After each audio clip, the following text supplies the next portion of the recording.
Chapter 50. The Wedding That Never Came. Parting between Riel and Hyunki was heavy to carry. Riel felt stabbed through her heart, making her weak and numb. Hyunki broke their silence, stood and went close to Riel, and spoke. "So, you're getting married to my brother? Why the sudden decision, Riel? Had you wholly regained consciousness? Do you love Hyunki?" With controlled tears, gazed at Riel lovingly but sad. "I thought we loved each other, but now, you're leaving me for Hwonchul? What happened to us?" Hyunki felt his chest heavy, like a rock resting on his chest, with pent-up emotion. Riel touched Hyunki's face, wiped the tears from his eyes, and said, "I'm sorry, Hyun. I have no intention to hurt you, but it happened. One day, when I woke up, I realized that it was Hwonchul whom I loved and would love for the rest of my life. It would be difficult to forget you, Hyun, because you were once a part of my life, but I must let you go for Hwonchul." Riel kissed Hyunki's cheek, took off the half-moon necklace Hyunki gifted her, placed it on his palm, then whispered, "Goodbye, Hyun." Hyunki froze to a standstill. The pain in his heart was too much to contain, so he slammed onto the couch with muffled weeping. Later that evening, Hwonchul, with Riel, faced Mrs. Kalma, asking for Riel's hand for marriage. Mrs. Kalma, Donna and Zia were shocked, never expecting their sudden closeness to end in marriage. Mrs. Kalma's face was severe, then she spoke sternly. "Are you out of your mind, Riel? You were not completely well. What if you regained your consciousness and found Hwonchul in your memory as someone you would want to hate forever?" Hwonchul fell aback by what Mrs. Kalma said. At the same time, Riel was shocked. "Mom, what are you talking about this time? I thought you approved our relationship, but now that Chul wanted to marry me, you suddenly refused Chul." Riel's eyes were in tears. "Because you have not fully recovered your consciousness, Riel. Hyunki could not marry you even how much he wanted to because your amnesia hindered him, and Hyunki is right. As long as you have not completely regained your lost memory, you cannot marry. You do not want us to marry because of your fondness for Hyunki. Is that it, Mom?" Riel asked. "But what if my lost memory would never surface? You have devoid me of my chance to be happy, depriving me of marriage when I am already of age. You're so selfish, Mom." Riel was crying shamelessly, and Hwan held her close and begged their understanding. "Please, Mrs. Kalma, permit us to be married, and her amnesia wouldn't be a setback to her married life. I love Riel so much and will give up everything for her, and I promise I shall never hurt your daughter." Looking at Riel, Mrs. Kalma, feeling compassion for Riel, calmed down, heaved her breath and closed her eyes. Then she spoke. "It seems my daughter had made up her mind, a firm decision she made. I couldn't do anything to stop you, and I wouldn't stand in your way because I love my daughter so much. Both of you are mature and strong enough to face your life's realities." But Donna and Zia were much against their mother's decision. "Mom, you can't let them marry." Both sisters spoke in unison. Riel's sisters disagreed with their mother's decision, but Mrs. Kalma could never be dissuaded from Riel's marriage anymore. "I already agreed, and that's final." Turning back to Hwan and Riel, she asked, "When are you planning to marry Hwonchul?" And Riel's faces changed from disappointment to joy, and Riel ran to her mom and embraced and kissed her many times. The couple laid their plans for Mrs. Kalma, and then she offered to assist them in their wedding. After Hwonchul left, Mrs. Kalma wept in her room, and Riel, passing by towards her bedroom, overheard her mom crying. She quietly peeped in, walked towards Mrs. Kalma, hung her arms around her mom's neck, and wept with her. "Mom, I know it could be hard for you to give me away, but I realized that it was Hwonchul I have loved after all these years. We have already been separated for many years for a reason I still don't understand, but I love him dearly, Mom. He was my first love and my last. Please don't weep but be happy for us," Riel begged. "I couldn't help but to worry and be afraid for you, my dear. What happened to Hyunki? How did he take your sudden change of feelings?" Mrs. Kalma asked. "We talked, and he accepted my decision though it was hard for him. Maybe he felt that it was futile to go against my decision," Riel said, but deep inside, she felt sad for him. Then Mrs. Kalma, in a low regretful tone of voice said, "I could never forget that fatal accident that almost killed you." Riel interrupted. "What fatal accident that almost killed me? What are you talking about, Mom?" Riel asked in a puzzled tone. Mrs. Kalma looked at her desperately, then stood from her bed, walked toward her drawer, and took out something wrapped in a white plastic bag.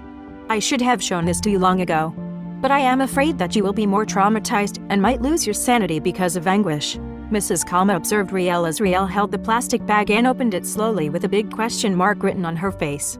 Riel almost dropped the thing inside the plastic bag because she got frightened. Inside the plastic bag was a shoulder bag as if drenched in blood but dried up. Riel was astonished and stared at Mrs. Kalma with wide, terrified eyes. "Open the bag, Riel. You will find something there that caused your accident." Riel obediently, but with apprehension, opened the bag and brought a small notebook stained with blood. She opened it, page by page until it came rushing to her mind. It was her passport. Riel held the passport tightly close to her chest, closed her eyes, and tears welled out, falling bit by bit to her cheeks. With muffled sobs, and then she screamed that Mrs. Kalma got terrified.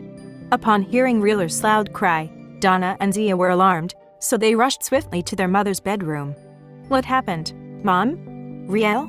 Why are you wailing that hard?" Then they saw a handbag fully stained with blood, then the passport Riel was holding. "This was my passport." Riel paused, sniffling and almost choking, giving out a wheezy tone, then continued. "I remember it now. We were eloping at that time, and we decided to fly to Singapore to settle there for good." Then Riel moaned. Her pain was heart-wrenching that Mrs. Kalma comforted her to help Riel compose herself. But it didn't push through. "We never flew to Singapore." Riel showed the passport to them, sobbing. "The reason our elopement never happened was that Charles' ticket was still in his bedroom. So we turned back to get it, but there he was, Mr. Han, waiting for his return." Riel cried some more, holding the passport close to her chest. She continued. "Juan's dad got so angry when Chil refused to marry Chun-hye, and he shamed me. His dad shamed me, insulted me, telling me I was just Chil's fling, and Chun-hye said Chil was never serious about me. I was hurt and never been insulted like what they did." Riel was almost choking as she cried. "Then how did the accident happen?" Riel entreated Donna. "Chil chased me when I ran away from their presence and pulled me to his car. Mang Ben was not there, so he drove the car by himself. I was so angry at him, hitting him, until this flash of light blinded us, and Chil couldn't control the car anymore, and the last thing I remembered was Chil was calling out my name. Then when I looked at him, he was drenched with blood, which flowed profusely all over him. I was horrified, and that was all I could remember." Silence stood among them. Then Donna and Zia came close to Riel and hugged her, all sympathetically crying. "So, does this mean that your amnesia is gone, Riel? You remembered everything?" Mrs. Kalma excitedly asked. Riel nodded and embraced her mom. "I remember everything that has happened, Mom. Every detail of it," Riel said affirmatively. "What happens now, Riel? Are you still pushing through the wedding?" entreated Zia. Riel was quiet, then replied, "I want to talk to Chul. Tomorrow morning is the best time."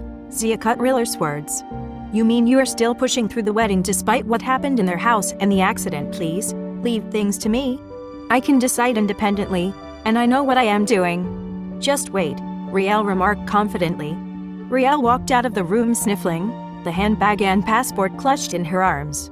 She took her mobile from the bedside table and dialed Huan Chul's number. "Honey, you called. Anything you wish to tell me?" asked Huan Chul cheerfully. "Yes, Chul. Please come tomorrow afternoon. I still have some things to discuss with you. Could you make it?" asked Riel. "All right, I'll come after I arrange our wedding with a judge." "Anything else?" asked Huan Chul. "I'll see you then tomorrow. Bye now." Then Riel disconnected the call. Later that Friday afternoon, everyone in the Kalma residence got jittery and restless. Rieler's sisters could not comprehend Rieler's behavior.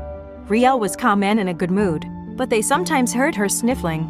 Then a little while, their doorbell rang, and their housemaid opened it and let Huan Chul inside. "Miss Riel will come out to see you, sir. I will leave you now."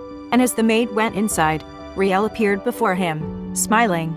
Huan Chul spoke first. "I already arranged with Judge Frosco, and he will officiate the ceremony at 8 tomorrow morning, after which our reception will be in a hotel where we will check in before our flight to Hong Kong for our honeymoon. I am so happy, Riel, that this is real." Riel gazed at Huan Chul emotionless this time, making Huan Chul baffled. The civil wedding between Huan Chul and Riel was in jeopardy. What would happen to Riel now that she had broken ties with Hyunki? Keep following more exciting Windows of the Heart series episodes on my YouTube channel and TikTok. Thank you.